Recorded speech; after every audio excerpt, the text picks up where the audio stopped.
Bismillahirrahmanirrahim. Jadi masalahnya itu gini.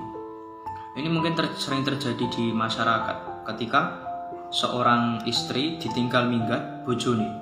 Itu sering terjadi kan. Sing wedok duwe bojo lunga. Katakan bojone ra balik sampai subuh kapan ra jelas. Iku bagaimana statusnya si istri? Lah cara urip terus yo nelongso, lah cara arep rabi belum mendapat talak. Itu akhirnya menjadi permasalahan yang lumayan sulit. Akhirnya gini, ini saya beri jawaban yang lumayan fleksibel. Ini saya nukil dari kitab Majmu' Syarah Muhadzab juz 18 halaman 155 kalau nggak salah. Iya 155. Jadi gini, tendensinya itu gini. Idza fuqidat imra'atu zaujaha wa in qata'aha khabaruhu fa fihi qaulani. Ketika seorang istri itu terputus kabar dari suami, wis sembuh ra balik-balik, maka terdapat dua qaul. Iki rungono tenan. Qaul pertama ini qaul qadim. Itu harus menunggu sampai 4 tahun. Setelah 4 tahun dia melakukan iddah selama 4 bulan 10 hari. Ini kan berarti iddah wafat.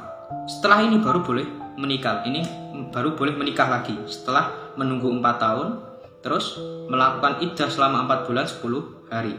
Setelah itu dia status si istri baru boleh menikah. Lek ancen bojone wis ra nek kabar, dihubungi semaksimal mungkin wis ra jelas. Intinya putus kontak lah. Kan sering terjadi. Itu qaul pertama. Ini qaul qadim. Terus yang kedua qaul jadid. Ini di kitab Majmu' Syarah Muhadzab juz 18 halaman 155. Yang kedua itu qaul jadid. Ini keterangannya gini. Seorang istri tersebut tidak boleh menikah lagi sampai ada kabar bahwa suami sahnya tadi mati, wafat. Baru dia boleh menikah. Otomatis dia juga melaksanakan iddah, iddah wafat. Itu qaul yang jadid. Jadi ada dua pendapat. Pendapat pertama itu qaul qadim yang mengatakan boleh nanti menikah setelah dia menunggu 4 tahun. Wes goleki kabar maksimal ora jelas ra balik-balik bojone. Dengan syarat setelah 4 tahun menunggu dia harus melaksanakan iddah 4 bulan 10 hari ini dah wafat.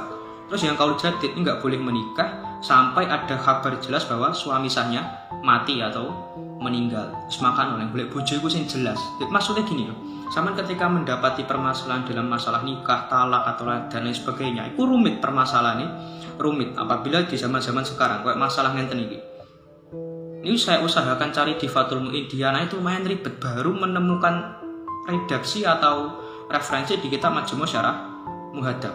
Di skep awal sama boleh bojo itu yang cerdas, supaya nanti dalam kehidupan itu nggak terlalu ribet dalam menghukumi, kan jelas kalau gitu.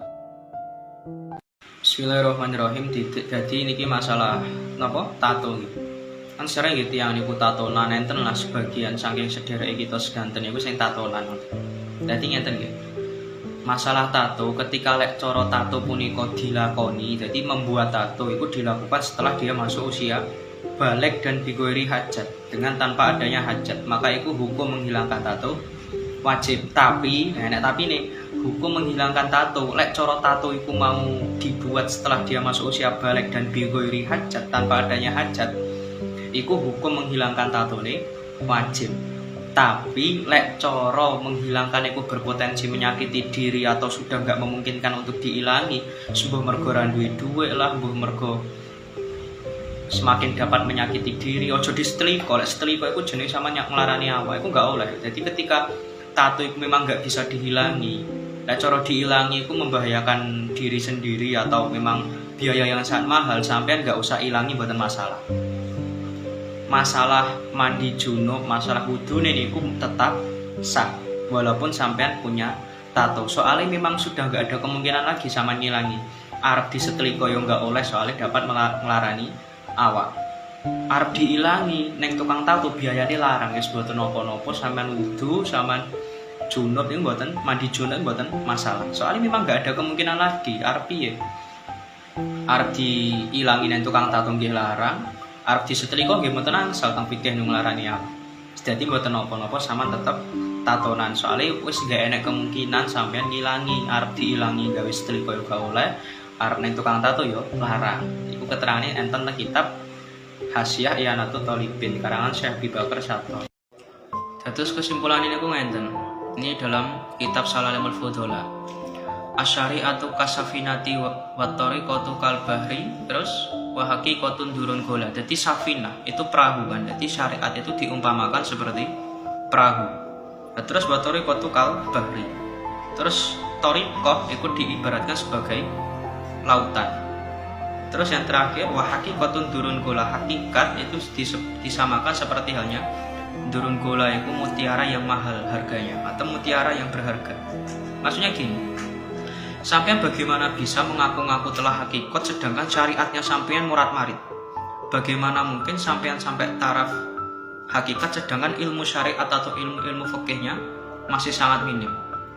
Jadi gini, sampean perlu kematangan ilmu syariat untuk sampai bisa ke selamat menuju tadi durun gola atau hakikat. Itu nanti melalui thariqah yang disamakan seperti halnya lautan tadi. Jadi sampean perlu namanya syariat yang matang dulu. Syariat yang matang itu maksudnya nggih sampean paham bener ilmu-ilmu fikih. Setelah itu sampean baru naik ke taraf selanjutnya yaitu thariqah yang diumpamakan seperti halnya lautan. Jadi syariat itu dados penyelamat dari kerusakan. Soalnya nanti saman kalau sudah sampai taraf thariqah itu lumayan berat. Salah satu thariqah itu ya, saman kalau salah satu tandanya sudah mencapai taraf thariqah, itu tandanya tarku rukshoh, sama meninggalkan rukshoh. Betapa beratnya. Padahal masih taraf 2 yaitu berupa thariqah. Yang terakhir itu saman mampu menemukan hakikat yaitu durun gola tadi, seperti mutiara yang sangat berharga atau mahal harganya. Setelah sampean selamat dari kerusakan karena kematangan ilmu syariat, setelah sampean menyeberangi lautan thariqah, baru sampean mampu menyelam untuk mendapatkan hakikat yang diumpamakan seperti halnya durun gola atau mutiara yang mahal harganya. Itu penjelasan dari tasawuf. Jadi urut gitu, syariat sampean mateng nih, setelah syariat sampean masuk ke taraf thariqah, setelah thariqah baru menyempurnakan atau baru mendapat hakikat. Ora usah ngaku-ngaku hakikat lek syariat pengetahuan ilmu fikih tasik murat-marit. Jadi harus runtut, tidak bisa sama langsung loncat. Ini merupakan salah satu jalan keselamatan terhindar dari kerusakan kan gitu. Bismillahirrahmanirrahim. Dados dan kula niku sering ditangleti cara belajarnya pripun, cara sinaune pripun. Sebenarnya bingung itu saya jawab. Ya gimana gini loh. Saya itu sebenarnya cara belajar itu guys lumrah seperti biasanya. Kalau gini saya beri contoh. Kalau untuk melatih kemampuan dalam pemahaman fikih itu sampai sering-seringi ikut basu masail dan lain sebagainya lah. Itu sangat membantu. Terus gini, saman kalau belajar itu jangan sampai lupa diri. Maksud lupa diri itu saman itu jangan pernah lupa tawasul. Saya beri contoh gini lah. Khususon khosa summa ila arwahi a'immati arba'atil mujtahidin wa muqallidi fiddin wa ila arwahil ulamil amilin wa syuhada'i wa sholin wa asuna ulaika rafiqah. Khususan ila hadrati awliya ilah ta'ala aina makanu min masyariqil ardi ila maghribiha bariha wa bahriha wa biladiha wa jibaliha wa wadiyatiha khususan ila hadrati Syekh Qutbi Rabbani wal Arifi Sumadani Syekh Abdul Qadir Al-Jilani.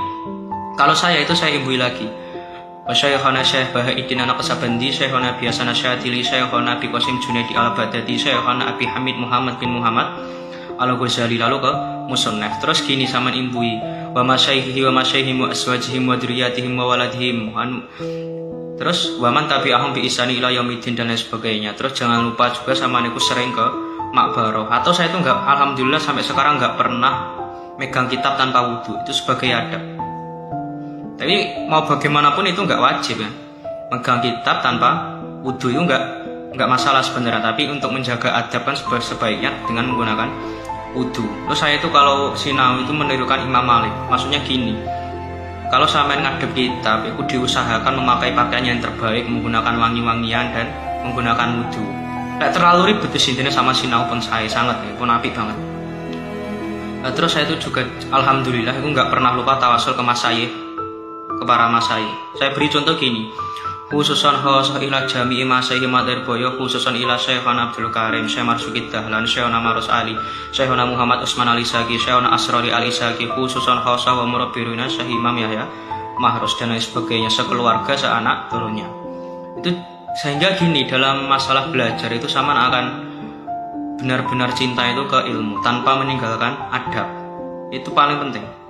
Sehingga saya itu dalam masalah ilmu itu ya alhamdulillah sampai sekarang itu terus menerus masih diberi takdir, masih diberi rasa cinta itu ke ilmu. Dan itu sebuah fadl banget bagi saya. Terus intinya itu gini lah, sama ini yang pondok sing mempeng itu tok sebenarnya, sing mempeng terus diniati ngadep dampar pun saya sangat ya.